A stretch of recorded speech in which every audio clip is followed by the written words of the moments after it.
Vamos a entrar a lo serio ahora sí, vamos a entrar a la palabra del Señor. Y busca al profeta Isaías, allá del Antiguo Testamento. Profeta Isaías, que es conocido como el Evangelio del Antiguo Testamento. Interesante los términos que usan los teólogos cuando se refieren al profeta Isaías. Isaías nos narra prácticamente la vida de Jesucristo, el ministerio de Jesucristo, desde su nacimiento, su ministerio, sus palabras, su muerte, su resurrección, su ascensión, su venida, todo lo encontramos ahí con el profeta Isaías.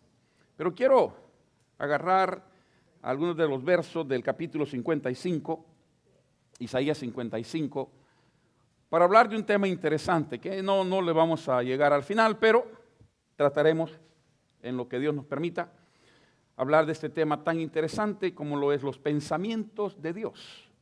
Y vamos a ver algunas cosas interesantes con la ayuda de Él. Isaías 55, versos del 6 al 11, por favor. O en buen salvadoreño, del 6 al 11, para que todos los salvadoreños me entiendan. ¿Verdad? Al 11. Y los de Honduras también. Y los de Nicaragua también. ¿Verdad? Tenemos el mismo acento, dicen allá. Tenemos el mismo acento. Y los del norte de México también. Ah, pues. ¿Verdad? Cuando viene el hermano Vallejo, el pastor de San Bernardino, y usted lo oye hablar, es un salvadoreño completo, el ingrato. Pero es del norte de México. Pero él dice, nosotros los hombres, con las uñas largas. Por eso siempre aclaro que él no es salvadoreño, es mexicano. Pero en fin, Isaías 55, por favor, del 6 al 11, perdón. Leo la palabra del Señor, sígame con su vista y dice de la siguiente manera. Buscad a Jehová mientras puede ser hallado. Llamadle en tanto que está cercano. Deje el impío su camino y el hombre inicuo sus pensamientos y vuélvase a Jehová, el cual tendrá de él misericordia, y al Dios nuestro, el cual será amplio en perdonar. Porque mis pensamientos no son vuestros pensamientos, ni vuestros caminos mis caminos, dijo Jehová. Como son más altos los cielos que la tierra, así son mis caminos más altos que vuestros caminos, y mis pensamientos más que vuestros pensamientos. Porque como desciende de los cielos la lluvia y la nieve, y no vuelve allá, sino que riega la tierra y la hace germinar y producir, y da semilla al que siembra y pan al que come, así será mi palabra que sale de mi boca. No volverá a mí vacía, sino que hará lo que yo quiero y será prosperada en aquello para que la envíe. Padre, bendícenos al escudriñar tu palabra. Toca, Señor, nuestro corazón. Toca nuestro ser. Que ninguno de nosotros salga de este lugar, de esta tu casa, sin haber escuchado tu voz. Para ello pedimos el perdón de nuestras faltas. Que la sangre de tu Hijo nos limpie de todo pecado y que nos haga, Señor, dignos expositores de tu palabra y dignos oidores de la misma. Para que nos vuelvas hacedores de tu palabra, para poder mostrarle al mundo que hay solución a todo problema en Cristo nuestro Señor. Háblanos pues, tócanos, Señor, y que en este día encontremos lo que hemos venido a buscar. Te lo pedimos en acción de gracias por Cristo nuestro Señor. Amén. Y amén. Pueden sentarse, hermanos. Muchísimas gracias. Quiero pedirle su atención por los minutos que tengo por delante para hablar de este tema tan interesante. La Biblia, la palabra de Dios, es un libro vivo, porque es palabra de Dios, y la palabra de Dios es palabra viva y eficaz. Y a través de la Biblia vemos la historia de la raza humana. Vemos la historia de un pueblo llamado Israel y vemos la historia de un organismo llamado iglesia. A través de las páginas de la Biblia, Dios nos relata todos estos acontecimientos, pasados, presentes y lo que está por venir. Todo esto lo encontramos en la palabra de Dios que usted tiene en su mano. Pero a pesar de todo esto y a través de los tiempos, hemos querido ir comprendiendo lo que Dios piensa, lo que Dios quiere. Por eso estos versos son tan interesantes, porque el Señor dice que es casi imposible conocer la mente de Dios. En la misma palabra dice, nadie conoció la mente de Dios, ni sus pensamientos, porque están completamente fuera tan siquiera de nuestra imaginación. Hermano, nosotros no alcanzamos a comprender o a imaginar el poder de Dios, el amor de Dios, la gracia de Dios. Si para nosotros fuera posible poder discernir todo esto, creo que nos volveríamos hasta locos. Porque estar pensando cómo Dios piensa no es como nosotros pensamos. Y cuando usted cree que está pensando lo que Dios piensa, resulta que Dios está pensando lo que usted nunca pensó. Porque usted nunca pensó llegar a una iglesia y encontrarse a un ex borracho y a un ex pandillero y a un ex boxeador y a un ex de todo metido en la misma congregación donde usted va a estar congregándose. Si yo le contara el testimonio de algunos de ustedes al que tiene a la par, se cambian de banca. Se cambian de banca. Dice, uy, poquito a poquito van cambiando de banca una por una. Porque no sabemos.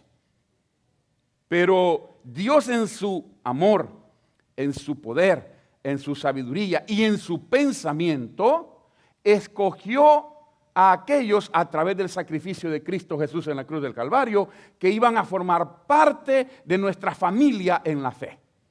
Porque eso es lo que nosotros somos, familia en la fe. Yo no los escogí a ustedes, ustedes no me escogieron a mí, Dios nos escogió a todos. Y nos trajo a un mismo lugar. Sí nos escogieron en el sentido de que me llamaron como pastor o le hemos llamado para que sea parte de nuestra iglesia, pero no me refiero a ese llamado humano, sino al llamado divino. Aquello que ni usted se puede explicar, pero no puede dejar de congregarse. Porque lo siente en su corazón. Porque está aquel gusanito dentro de su corazón que le dice, levántate, hombre, aunque sea domingo, levántate.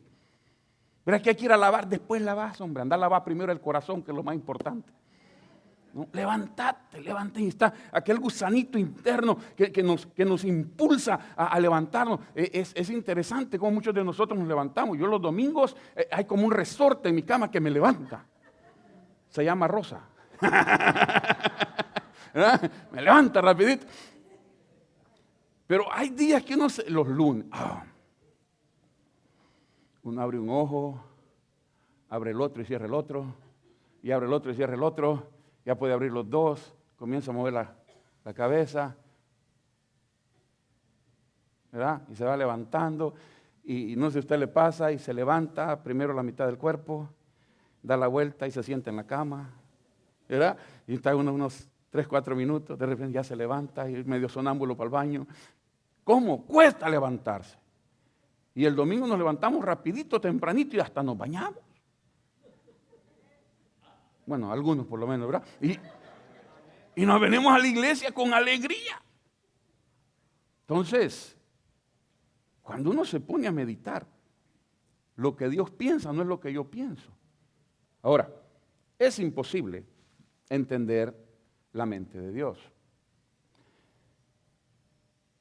Y en el caminar de la iglesia han surgido ciertos pensamientos de hombres y mujeres que han sido usados por Dios para ayudarnos a comprender mejor la palabra, a discernir mejor la palabra.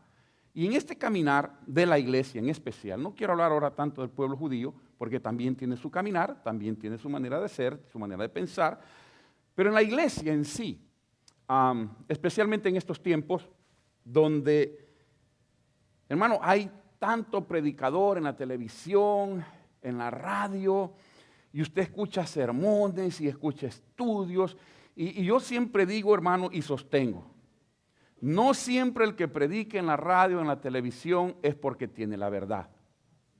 Tiene el dinero para pagar el tiempo en el aire, eso sí, pero no necesariamente tiene la verdad. Por eso, Pablo nos invita y nos dice que lo escudriñemos todo, pero que aprendamos a retener lo bueno. Y que lo malo lo vayamos sacando de nosotros. Lo que no le sirve, tíralo, deséchelo. Y en estos tiempos hay mucha confusión, no solo en la política, sino en la misma iglesia. Surge, hermano, cada día surge una iglesia nueva, una denominación nueva, una manera de interpretar la escritura nueva. Aparecen hombres y mujeres diciendo que ellos tienen una nueva revelación de parte de Dios, que ellos tienen una nueva manera de interpretar la palabra, que 2000 y pico de años que tenemos de historia no sirven, que ahora esta es la nueva revelación de parte de Dios, que todo aquello es mentira, que no sirve. O sea, cuando a mí me dicen eso, me están diciendo que mi salvación no sirve. ¿Y sabe cuál es mi respuesta teológica para ellos? Tu abuelita. No. Dentro de ese caminar hay en la iglesia cristiana evangélica y aún en la iglesia cristiana católica los tres grandes movimientos, a saber, los tres grandes movimientos que manejan la teología de hoy en día y la han manejado por las últimas décadas, que son los movimientos amilenialista, el movimiento premilenialista y el movimiento postmilenialista. Son tres grandes temas que todo cristiano debe de conocer, que todo hijo de Dios debe tan siquiera saborear un poquitito para poder entender dónde está basada tu fe. Porque de repente nos encontramos que creemos que todos pensamos igual. Y de repente encontramos a otro hermano y dice, no, pero es que eso no es así. Esto es asá. Y nos da otra versión y nos se queda, eso no lo había oído. Entonces, viene el momento que el diablo actúa y trae duda al corazón. Trae duda a nuestra manera de creer. Estos son los movimientos que han regido el amilenialista, o sea, el A es no, el que no cree en lo que el libro de Apocalipsis llama el milenio, en lo que el libro de Daniel llama el milenio, en lo que Jeremías llama el milenio, en lo que, ya se me olvidaron todos los otros libros que habla sobre el tiempo que la Escritura habla de los 1000 años que Cristo reinará sobre la faz de la tierra. Ellos dicen, no existe tal cosa, no son literales. Sí va a haber un reino, pero no es un reino literal, es un reino filosófico, es un reino que no necesariamente lo vamos a interpretar literalmente. Son los amilenialistas niegan el milenio. Al negar el milenio, pónganme atención, al negar que hay 1000 años de paz con Jesucristo, están negando al mismo tiempo lo que la iglesia moderna espera en estos días, que es el arrebatamiento de la iglesia. Para ellos no existe el arrebatamiento de la iglesia. No existe la tribulación. Niegan todas estas cosas. Que le doy simplemente un saborcito para que entendamos esto. Esos son los que no creen. Luego estamos los premilenialistas. Y digo estamos porque ahí la mayoría de nosotros estamos. No hablo como pastor de la iglesia. Que creemos que la Biblia habla de un arrebatamiento del pueblo de Dios, que es la iglesia, que la segunda venida de Jesucristo no es que Cristo va a poner un pie sobre la faz de la tierra, sino que Él se para en las nubes, como dice la carta a los tesalonicenses, y todos los creyentes, aquellos que hemos confiado en Jesucristo, dice la palabra que oiremos una trompeta. Al oír la trompeta, dice Corintios, que todos los muertos en Cristo resucitarán primero y luego nosotros, dice Pablo, los que hayamos quedado, seremos transformados en un abrir y cerrar de ojos para recibir a Jesús en las nubes. Eso es lo que llamamos el arrebatamiento de la iglesia. En cuanto sucede el arrebatamiento de la iglesia, que todo creyente se va con Jesucristo, pasado, presente y futuro, se va con Jesucristo, en la tierra automáticamente comienza lo que llamamos la gran tribulación. ¿Por qué se le llama la gran tribulación? Porque no ha habido tribulación como esta jamás en la historia. Jesucristo mismo dijo, jamás ha habido un tiempo como esos 7 años que va a sufrir la tierra, la raza humana. No va a haber iglesia, no hay predicación de Jesucristo libremente. ¿Okay? Todos los creyentes nos vamos con Jesús. Aparece el hombre de iniquidad, aparece el hijo de perdición, aparece lo que la Biblia llama el anticristo. El anticristo comienza entonces a gobernar con paz por 3 años y medio sobre la faz de la tierra. Él trae respuesta para todo. Hay una sola moneda, hay un solo gobierno, hay una sola religión. Él gobierna todo aquello. Todo está en paz, todo está bien. Hasta el pueblo de Israel va a creer que Él es el Mesías esperado, que Él es quien trae la paz. Y de repente este hombre, porque es un hombre, como dice la Escritura, va a querer llegar hasta el templo, que va a estar ya hecho, el templo de Salomón. Y hay una silla en el templo de Salomón, que es una, como por eso muchas de las iglesias tenemos estas sillas así, que representa lo que había en el templo. En esa silla nadie, absolutamente nadie se puede sentar. Esa silla es el trono del Altísimo. Esa silla es el trono de Jehová de los ejércitos. Esa silla es el trono de Dios. Nadie se puede sentar en ella. El anticristo llegará a los 3 años y medio, va a llegar y se va a querer sentar en aquella silla. En cuanto él se quiere sentar en esa silla, comienza el pleito con Israel. No la iglesia ya no estamos. ¿Me están siguiendo? La iglesia ya no está. Está el pueblo de Israel. Cuando el anticristo quiere sentarse en esa silla, el pueblo de Israel se le revela automáticamente porque dice, ahí no se sienta nadie más que Dios. Y comienzan los otros 3 años y medio de guerra, de huir, de correr. Luego en el libro de Apocalipsis encontramos que Israel sale corriendo al desierto a esconderse. Comienza una guerra y una persecución atroz contra el pueblo de Israel y contra todo aquello que se pueda llamar santo, contra todo aquello que pueda pronunciar el nombre de Dios. Hay una tribulación como jamás en la vida lo ha visto. Dice la Escritura que la sangre va a llegar, pero hasta los frenos del caballo, que va a haber una desesperación, los hombres van a querer morir y no van a poder morir. Va a haber una tribulación como nunca antes. Y en ese, cuando ya el pueblo de Israel, según Daniel está y Apocalipsis, están metidos en un valle, de repente todo el ejército del mundo va a venir contra Israel. Y cuando ya van a atacar a Israel, suena una trompeta, se abren los cielos y viene Jesucristo con todos nosotros montados en caballos. Y entonces sí, Cristo desciende hasta la tierra, pone su pie en el huerto de Getsemaní y comienza, no, en el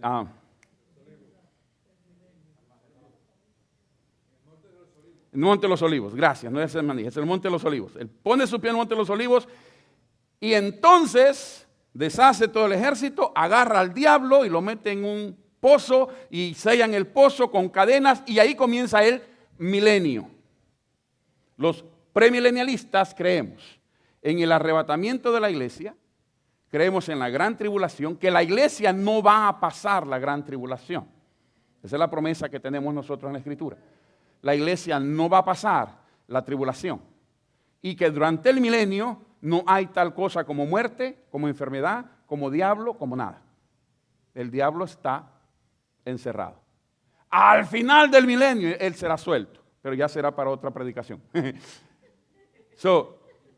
Cuando él es suelto, entonces comienza el fin del milenio. Eso es lo que creemos nosotros los premilenialistas. Y dentro del premilenialismo hay también distintas formas de interpretación. Y el tercer movimiento, que son los postmilenialistas. Estamos hablando de los amilenialistas, los que no creen, los premilenialistas, los que creemos en el rapto, en la tribulación y en el milenio, y los postmilenialistas que niegan que va a haber un milenio. No niegan el reino de Dios, no niegan el reino de Jesús, pero sí niegan el milenio. No hay tal cosa. No se puede decir que van a haber 1000 años sobre la faz de la tierra. Ese es el pensar de ellos y a través de los tiempos, repito, hemos ido queriendo modificar la palabra, ya no a lo que Dios piensa, sino a lo que nosotros interpretamos. No sé si me estoy dando a entender, hermanos. No son los pensamientos de Dios, porque es imposible entender la mente de Dios. Es imposible. Repito, lo que Dios hace para muchos de nosotros no hace sentido. No hace sentido. Platicamos en la mañana en la escuela dominical de los cambios que se operan en nosotros, ¿no? Y una hermana decía, pero los cambios son malos. No todos los cambios son malos. Hay algunos cambios que sí son malos, ¿no? Sí son malos algunos cambios, pero la mayoría de los cambios traen nuevo espíritu, traen nuevo vigor, traen nuevo aire, traen nueva visión, trae un nuevo reto para nosotros, para poder crecer, para poder cambiar. Hermano, si usted no cambia, qué aburrido es su vida. Qué aburrido. Porque los cambios en la vida son los que nos hacen cumplir las metas en la vida. No, pero es un reto muy grande. Pues mucha más grande será la recompensa. No le tenga miedo a la montaña, porque cuando llegue al final tu recompensa va a ser tremenda. No habrá comparación. No podemos nosotros quedarnos solamente abajo. Cuando hablamos de lo que Dios piensa, yo ya no quiero meterme tanto en el aspecto teológico de lo que Dios piensa, sino en el aspecto práctico para nosotros mismos. Dios, si es el mismo Dios que nosotros creemos y adoramos, entendemos que es un Dios bueno, que es un Dios misericordioso, que es un Dios todopoderoso, que es un Dios que tiene todo, absolutamente todo bajo control. Hermano, no hay nada que tome a Dios por sorpresa. A nosotros nos sorprenden muchas cosas, a Dios no. Nada lo toma a Él por sorpresa. Él sabe lo que ha pasado, Él sabe lo que está pasando y Él sabe lo que viene delante de nosotros. Así que nada lo toma por sorpresa. Cuando hablamos de lo que Dios piensa de nosotros, tenemos que venirnos a la Escritura. Y entonces tratar de entender lo que Dios ha preparado para nosotros. Una de las promesas más lindas que nosotros tenemos es cuando Cristo les dice a sus discípulos, miren, yo ya me voy a ir. Pero si yo me voy, es porque les quiero ir a preparar un lugar a ustedes. Para que donde yo esté, vosotros también estéis. Me voy a ir y voy a preparar lugar. Porque en la casa de mi papá hay muchas habitaciones, déjenme ponerlo así. Voy a ir a barrer la de ustedes, a prepararles la cama, a prepararles la cena, a prepararles el cafecito, porque tiene que haber café en el cielo. Si no, no es cielo, si no, no es cielo. Pero bueno, y Coca-Cola, si no, no es cielo. Bueno, es otra historia. Esa es la promesa que tenemos de Dios. Esa es la promesa que tenemos de Jesucristo. Para que, hermanos, cuando nos llegue el momento, no estemos con miedo o dudando o aquella cosa que no nos queremos ir de este mundo. Cuando yo digo eso me enchina el cuerpo, porque Elías yo creo que Elías ni había nacido en ese entonces, pero en El Salvador se dio un caso, y aparece en los periódicos, allá por principios de los 70, de una señora, hablando de los que tienen miedo no se quieren morir. Mire qué interesante, esta señora falleció, y era una señora muy apoderada, tenía mucho dinero, y resulta que tuvieron su velorio, ¿no? Usted sabe, allá en nuestros pueblos no nos sacan todo como aquí. Aquí lo vacían por completo, ¿no? Y le meten algodón como que es un muñeco de peluche, ¿verdad? Lo llenan todo de algodón. Allá no, allá le va todo completito, ¿no? Completito para el hoyo. Esta señora muere y la van a enterrar al cementerio, en aquel entonces el cementerio central que se le llamaba. Y la llevaron y cuando bajaron el ataúd, lo ponen ahí abajo, agarran la pala y le tiran la primera palada de tierra y comienza a gritar la señora. Y luego, para afuera otra vez, ¿verdad? Y la sacaron y pusieron la a un lado y abrieron. Llegó el doctor, la revisaron y helada, pálida, muerta. Entonces todo el mundo se asustó, pero bueno, está muerta. Cerraron el ataúd, volvieron a bajar, vieron allá, agarran la pala, le echan la pala y vuelve a gritar la señora. Para no hacerles largo el cuento, fueron 2 días de gritos y de tirarle tierra. Ese cementerio estaba vacío, ni los muertos querían llegar, pues. Estaba fea esa cosa. Sí, hermano, y yo se lo digo así, pero salió en los periódicos, salió en la televisión, salió, no sé si la hermana Marta Gloria se acordará de ese hecho, pero fue un evento a nivel centroamericano, me imagino yo, porque hubiera sido mundial, imagino una cosa de esas, no sé, todos los días. Llevaron a un sacerdote, llevaron a un pastor, llevaron, no sé, hasta brujos han de haber llevado a esta gente. Y no encontraron nunca por qué, la razón, y entonces dijeron que por último que lo que ella murió sufriendo porque no se quería morir. No se quería ir. Estaba aferrada a la vida, aferrada al dinero, aferrada a lo que tenía, y por eso no se quería ir. Qué bueno no tener dinero, ¿verdad? No me aferro a nada. Mejor me agarro la mano del Señor y huímonos de una vez, porque aquí hay que seguir pagando renta. Allá arriba no se paga renta. Espero en Dios que no se pague renta, porque está fea la cosa. Mire, eso es cuando estamos agarrados y no entendemos que Dios ha pensado en el bienestar de nosotros, en este mundo y mucho más en el otro. Porque la importancia, hermanos, para nosotros no radica en esta tierra, sino en la otra tierra. No está en este mundo, sino en el otro mundo. Aquí, claro, queremos, deseamos, pedimos, oramos y trabajamos y luchamos por vivir de la mejor manera que se pueda. Amén. Gracias a Dios por eso. Gloria a Dios por eso.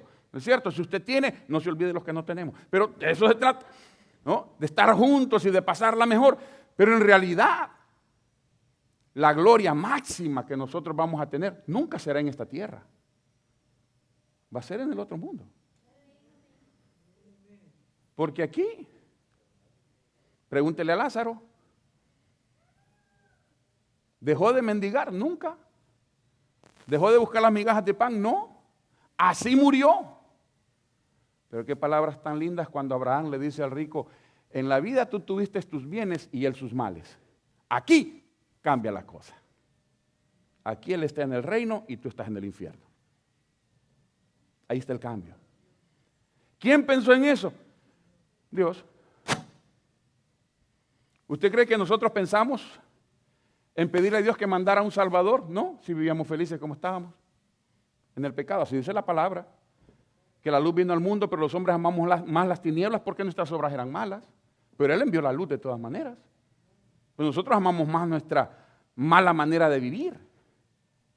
Porque según nosotros, el vivir con Dios es aburrido. ¿No le decían a usted antes eso? ¿Y para qué vas a la iglesia? Tan aburridos que son los evangélicos. Son aburridos esa gente. Solo iglesia, iglesia, iglesia. Yo era uno. Yo era uno que le decía a algunos amigos, y el domingo a la iglesia, en la mañana, en la tarde y hasta en la noche, que no te aburrís. Y yo aquí vengo en la mañana y no me quiero ir para la casa. No, esos son los cambios que Dios. ¿Quién pensó en eso? Dios.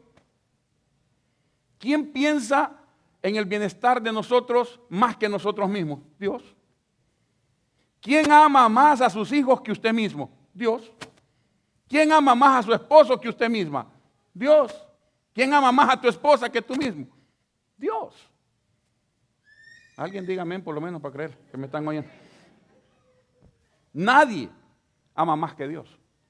Nadie. Nadie. Por eso es que Él piensa, por eso Él dice, cuando yo hablo, cuando yo mando la palabra, esa palabra tiene que regar tu corazón, tiene que regar tu mente, tiene que fertilizar tu vida para que des fruto, para que salga el fruto espiritual. Por eso Él dice, no va a venir a mí vacía, va a hacer lo que yo le he mandado a hacer. ¿Y a qué viene la palabra? A darnos vida y vida en abundancia. Para eso la envía. ¿Quién pensó en eso? ¿El pastor? No, Dios.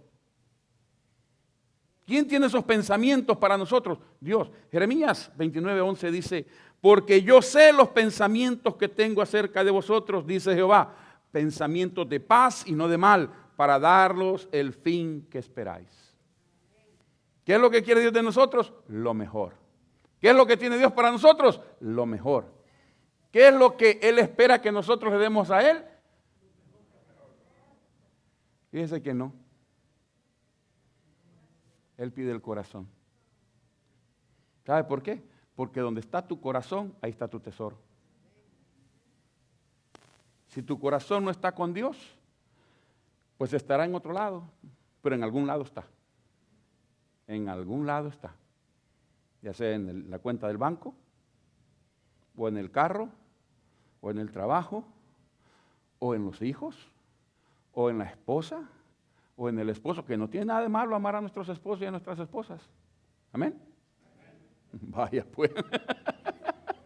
Ya no les creo a ustedes. No, ni el pastor dijo amén ahora. Por algo será. ¿No? ¿Ah? ¿Quién piensa en todas estas cosas? Dios.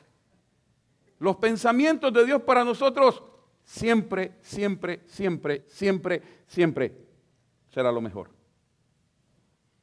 Todo lo que Dios tiene para nosotros, hermanos, son pensamientos de bien. Son bendición. Cuando usted estudia teología, para ir aterrizando ya, una de las ramas de la teología es la escatología. La escatología es la rama de la teología que estudia lo porvenir, el futuro, lo que estamos hablando, el arrebatamiento, la tribulación, el milenio, el diablo, el nuevo reino, la nueva Jerusalén, todo ese tipo de cosas las estudia uno a través de la escatología. Es la ciencia que estudia todas las promesas que van a venir a ser realidad para el pueblo de Dios. Y dentro de eso aparece el hecho de que Dios desea, dice el apóstol Pedro, que si Dios no ha venido todavía a levantar a su pueblo, es porque Él es paciente para con todos, porque no quiere que nadie se pierda, sino que todos procedamos al arrepentimiento, que todos conozcamos el amor de Jesucristo, que todos nos entreguemos al amor de Jesucristo. Hermano, ¿sabe por qué lo exige Él? Porque Él se entregó en la cruz del Calvario. Dios no nos pide nada que ya no nos haya dado a nosotros. Él nos pide nuestra vida, ¿sabe por qué? Porque Él dio la suya en la cruz del Calvario. Él nos pide el corazón, ¿sabe por qué? Porque Él dio su corazón para nosotros y por nosotros en el sacrificio de la cruz del Calvario. Por eso los pensamientos que Él tiene para nosotros son pensamientos de paz, de prosperidad y no necesariamente económicamente.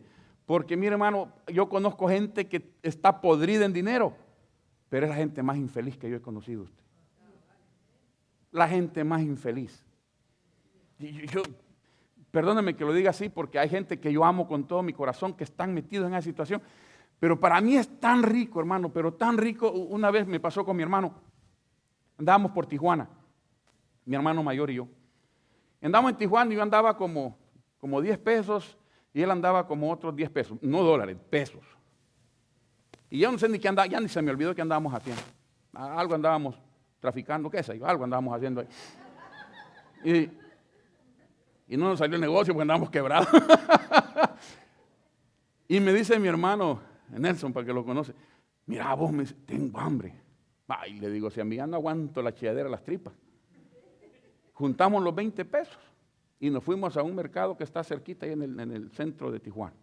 Ya no sé ni cómo se llama, por ahí. Ustedes conocen lo que conocen en Tijuana. Compramos tortillas y compramos chicharrón. En aquel entonces yo comía chicharrón todavía. Ay, hermano, no hay que ser mexicano para saborear eso usted. ¿Qué va? Una tortillita así dobladita con su chicharroncito. De ese que le brotaba la grasa así. ¡Ay! ¿Verdad? ¡Rico! ¡Rico! Y mira, hermano, nos sentamos en la cuneta de la calle, allí. Y mi hermano comía le digo, ¿y por qué estás comiendo así? Me da pena, dice que la gente nos ve. ¿Y a vos qué te importa lo que te vean? Y no los vas a volver a ver en tu vida. ¿Cuál es tu problema? Vos tragás, le digo, feliz de la vida. Para que se ría más. Hecho cierto, estábamos tan contentos comiendo ahí en la cuneta que pasó una señora y nos aventó una peseta. La soda, dije yo, la coca. ¿Verdad? Dios es bueno. Nos salió hasta para la soda. ¿Y qué pues? Uno pobre en cualquier esquina come. En cualquier lado le saben sabrosos los tacos, aunque sean de gato. Y si son de perro, mejor todavía. No sé, ahí en Tijuana venden de todo. Yo sé cuando son de perro no sale, wow, qué rico, wow, por todos lados. Pero aquel hermano que no puede pararse en una esquina porque si come él tiene que darle de comer a los 4 gorilas que lo andan cuidando. ¿Cuál es el chiste? No se puede meter a un restaurante cualquiera porque tiene miedo que lo secuestren, que le balaceen, que le roben el carro. No tienen vida. Uno de pelada en cualquier lado es feliz usted. Con 10 pesos que tenga en la bolsa ya la hizo. Ya estuvo. Por eso es que Jesucristo dijo, bienaventurados los pobres. Yo creo que estaba pensando en mí el Señor en ese ratito. Porque es lindo ser pobre en el sentido de que la pobreza te enseña a depender de Dios.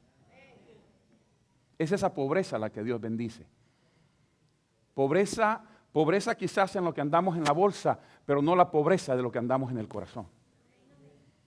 Sino todo lo contrario. Que usted sabe que aunque no tiene nada en la bolsa, por lo que tiene en su corazón, Dios le va a conceder. Termino contándoles ese chiste que es una realidad, pero una realidad de estos 2 muchachos cristianos que estaban por cruzar la frontera. Yo creo que se las he contado antes, una realidad. Están los 2 ahí en la frontera, como todos los que venimos, ¿verdad? Antes de hablar con el embajador que nos va a pasar para acá, quebrados, quebraditos y con hambre, que eso nunca falta a usted. Y le dice el uno al otro, entremos a este restaurante a ver qué comemos. ¿Y cómo vamos a entrar a un restaurante y no tenemos dinero? Vos veniste, le dijo, vamos a ver qué hacemos. Se sentaron y el otro pidió el menú y comenzó a ver el menú. Y el que no tenía, los 2 no tenían, pero el otro andaba todo tembloroso. ¿Y para qué está viendo el menú, hombre, si nos van a sacar? No, tranquilo, tranquilo. Llegó el mesero y le dice, ¿qué le sirvo? Y el que no tenía mucha fe le dijo, me regala un vasito de agua, por favor. Dijo, por lo menos, el agua no se la niega a nadie, ¿verdad? Y el otro dijo, a mí me trae unos taquitos de carne asada, 3 al pastor, yo no estaba ahí, 3 al pastor, me trae un poquito de frijoles al lado con quesito y su chilito y las tortillas. Y el otro estaba, a este lo van a meter preso. Le llevaron la comida y el vasito de agua. El de la comida le dijo, démosle gracias al Señor. Y oraron. Y aquel, mire. Y el otro, su agüita. Terminaron de comer. Y el otro todo afligido. Yo creo que el agua se le quería salir, ¿verdad? Porque entonces estaba la aflicción que tenía. Y le dice el que había comido al mesero, ¿me trae la cuenta, por favor? Fuerte el hombre. Y se acercó el mesero y le dijo, no, ya pagaron por ustedes. Y dijo, ¿cómo que ya pagaron? Sí, esos 2 gringuitos que están ahí, cuando vieron que ustedes estaban orando, dice, ellos son misioneros. Y cuando los vieron orar, ustedes quisieron pagar ellos la comida de ustedes.